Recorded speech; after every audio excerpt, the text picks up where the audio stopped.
မင်္ဂလာပါဒီနေ့ဘိုက်အရန်စာနေပြီသိလား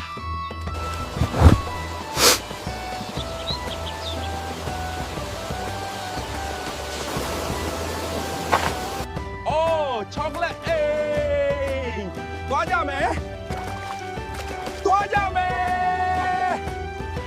ติดกันฮอกเก้มาฮอกเก้အိုးငါတို့စားလို့ရတယ်သွားကြရအောင်စားလို့ရလားညီကြီးရအိုးအရန်ကောင်းတဲ့ချောကလက်လုံးတွေပဲအရသာမြေးကြိုင်းရအောင်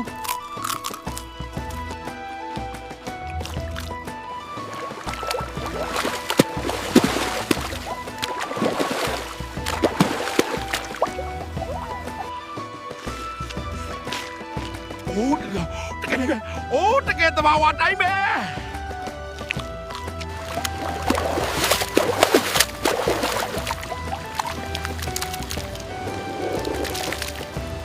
ဘိုက်ပြင်းနေပြီဟိုးကိုလက်တန့်စင်ဖို့ရေသွားရှာရန်ရေကတကယ်ကြည်တယ်မြန်ရေသွားချိတ်တော့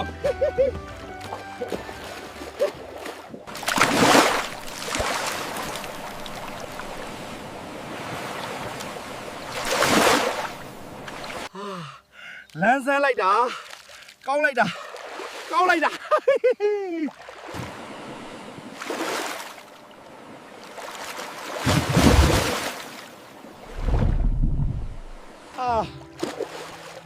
ငါအကူကြီးကိုတတိယလိုက်တာအကူချင်းအိမ်မှာဘာလုပ်နေမလဲ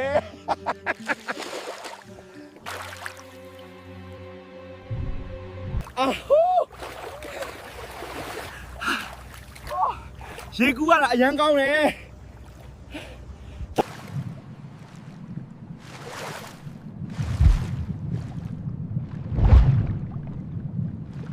အိပ်ပြီအားလုံးပဲဒီနေ့အပြစ်တော်ပြီဟုတ်ပြီနော်ဒီနေ့အရန်ပင်ပါတယ်တော့မှတွက်မယ်ဘိုင်